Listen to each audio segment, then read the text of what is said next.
ANA are quite the award-winning airline. They've been consistently ranked as a 5-star airline by Skytrax since 2013. They also won World's Best Airport Services Award in 2025 and the World's Best Airline Staff Award this year as well. So now I'm in a very busy Haneda Airport Terminal 2 here in Tokyo, and I've got to fly back to Hong Kong today.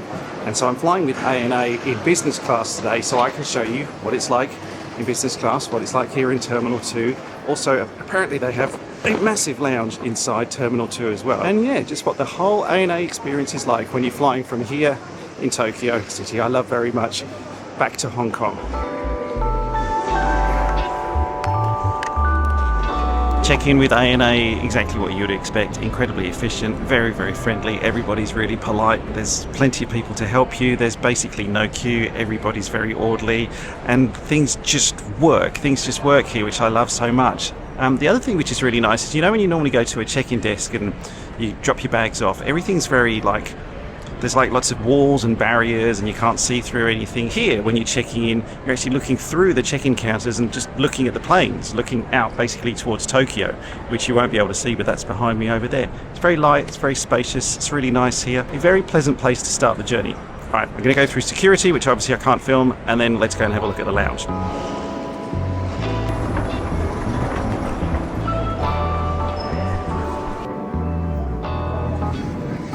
Let me stereotype an entire nation and say a couple of things about Japan, and mainly Japanese airports. First of all, these places are always incredibly clean. Everywhere is pristine, there's no rubbish anywhere, and I don't think people like drop litter either. It's a very respectful place. And number two is people are really respectful. When you're queuing, there's no pushing into the queues like you see at some other airports around the world. And the people who are there, and then number three, then the customer service, the people who are there to help you through the queues are just incredibly polite but incredibly helpful as well. People smile at you here, which I love. People should smile at each other more. It's a nice thing, especially when we're all going through the stressful process of traveling. And the fourth reason is, well, you're here in Japan in the first place, and this is one of my favorite countries to visit anywhere in the world. I haven't had nearly long enough here as I'd like to have had, but it's a great place to visit. And Haneda Airport, where I am now, out of the two airports that Japan has, it's got Haneda and Narita, this is by far my preferred airport to fly in and out of for a couple of reasons. Firstly, and probably most importantly, it's closer to the city than Narita is. And the second thing is, just think of Narita as like a proper second airport. Like you have your main airport in the city and then the second one that's built out of the city. Just in my opinion, not quite as nice an experience going through that airport as it is coming through Haneda. Also, I'm really hoping we've got that Pokemon plane I just saw out there.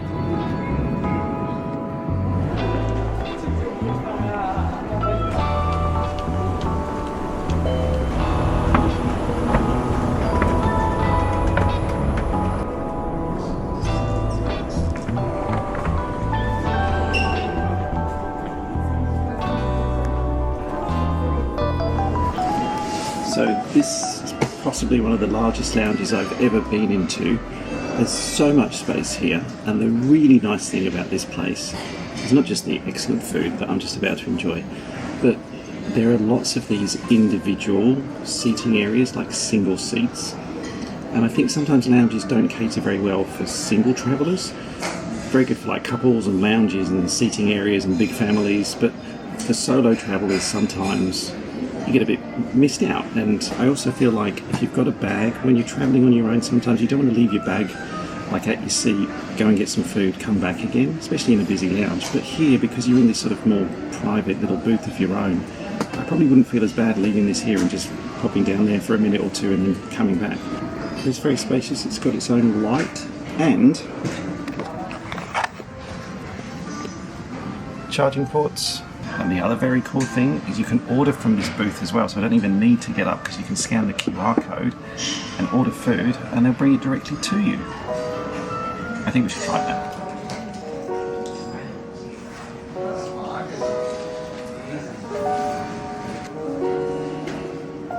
So ANA have received many accolades over the years in various aviation awards ceremonies. They're considered a 5-star airline by Skytrax, and in the recent 2025 Top Airlines Awards they finished up 5th, and that was 4 places above one of their direct competitors, JAL. But the specific awards that ANA won this year weren't actually related to their specific business class services. They won World's Best Airport Services and Best Airline Staff Service in Asia. Nothing for the actual business class product itself. And what's more, even though I'm flying ANA business class today, and I was really keen to try out the room, their incredibly wide new business class seat, I'm actually going to be traveling on an older Boeing 787, and therefore, unfortunately, I've got the older business class product instead.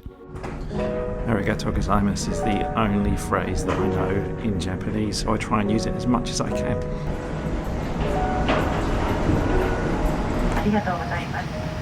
Arigato gozaimasu. Can we just talk about the boarding process for a second? Everybody boarded this aircraft so efficiently. This is a Dreamliner, and I know it's not 100% full, but still, to get all the passengers on board the aircraft, seated and ready to push back in, I mean, it's been 15 minutes probably in total. Keep your seatbelt fastened tight and low at all times in case of turbulence when the seatbelt sign is on and whenever seated. A life vest is under or beside your seat. It's quite possibly one of the best safety videos I've seen in a long time. Just the right amount of Japan in there.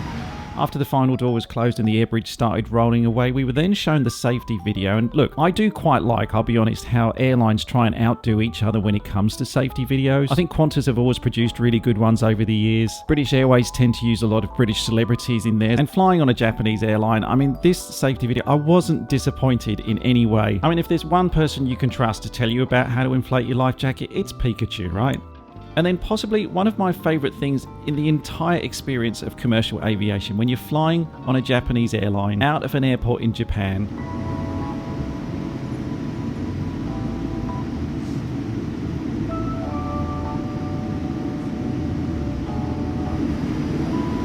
That's one of my all-time favourite parts about flying out of Japan. It's the way that the ground staff bow at the aircraft and then give you a friendly wave before you head off. Worst thing about this whole flight experience, to be honest with you, is it's only a 3.5-hour flight. I know I'm not going to want to get off this one.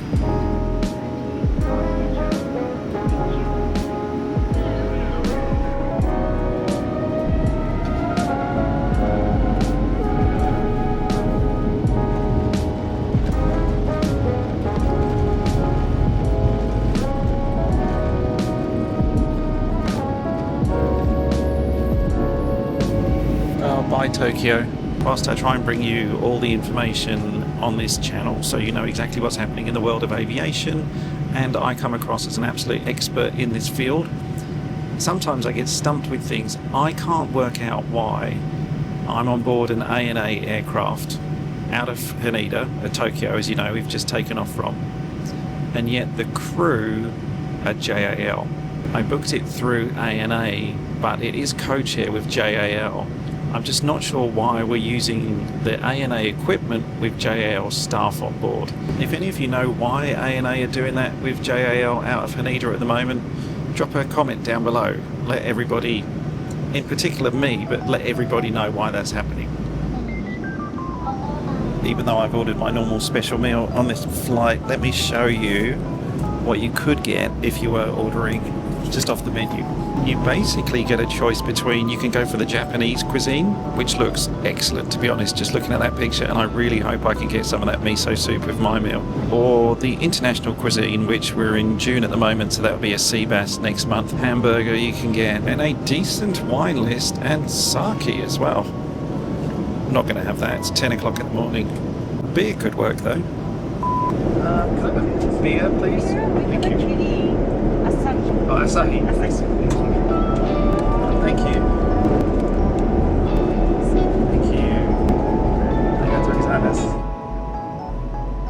Well, it's clear air outside. There's a few little bumps here and there, but not too much. But they're keeping the seatbelt sign on for the moment, so that means the food and drink service is a little bit delayed. But whilst waiting for that, I thought I might try that Wi-Fi code they gave me, see what the internet connection's like.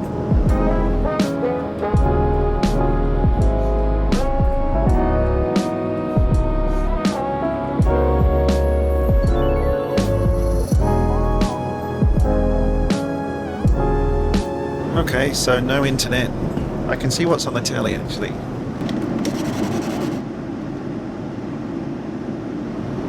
So it appears to be a toss-up between a documentary about space or something called Harry Potter Wizards of Baking Season.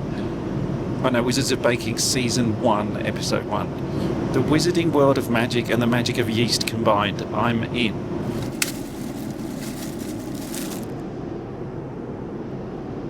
The Mexican spices that I'm getting through, love that, and it really kind of comforting. Brilliant. Don't get me wrong, I love all aeroplanes equally. They're amazing machines that allow us to fly.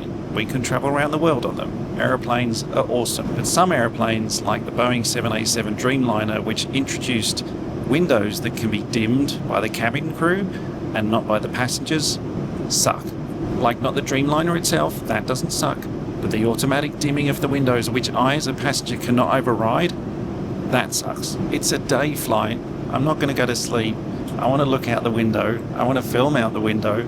I want to watch the clouds. I want to see the places we're flying over.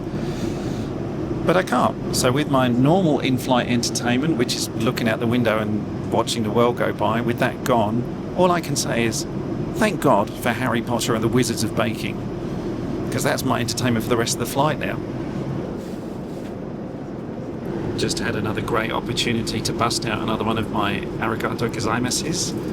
I think that's 4 on the flight so far, and I think people think I'm Japanese now. Feeling chuffed to be accepted into the Japanese community with my extensive knowledge of 2 words, it was then time to eat. So I'd ordered the vegan meal like I normally do on these flights, which for me was this tofu dish with this barley salad and some vegetables. There was also this side salad with wasabi paste, a little bowl of fruit, and a bread roll. Well, actually 2 bread rolls because I was hungry, and so I asked for another one. And I spent the next part of the flight just enjoying the meal and really getting invested in Lisa and Mitzi on the Harry Potter cooking show, because man, I was so hoping they would get onto the Hogwarts Express. They'll present their spectacular creations on these breathtaking original sets. So Lisa and Mitzi, it's very difficult to get a ticket for this train. You've got a ticket!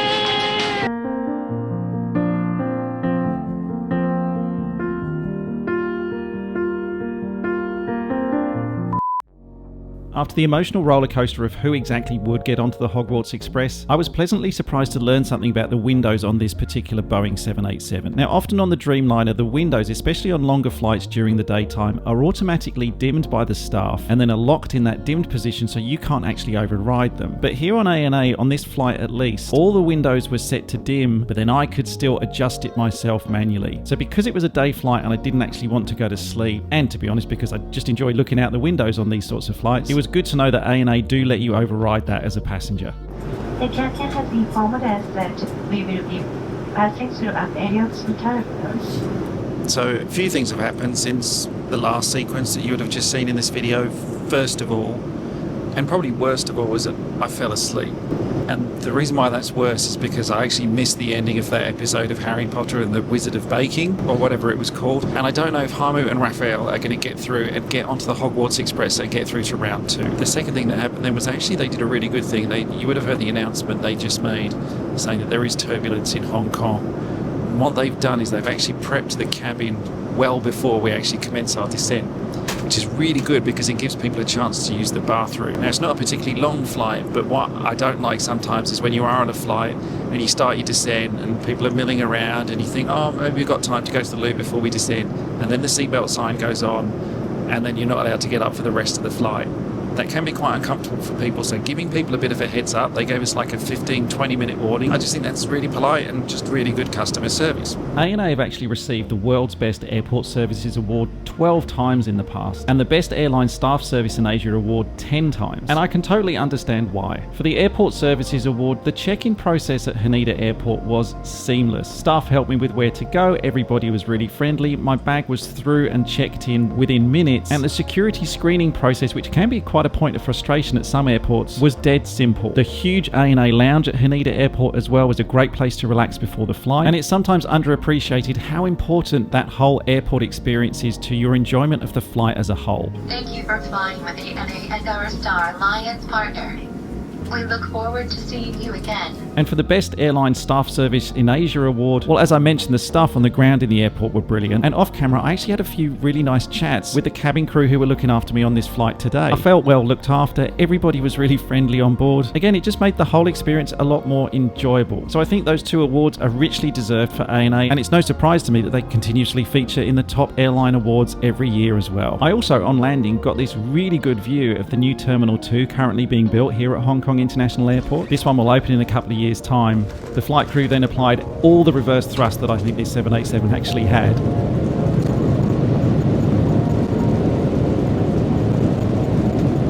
And sadly, my short but very enjoyable flight on ANA had come to an end. Arigatou gozaimasu. Check out this next video right here. I think you'll really like this one. Thanks for watching.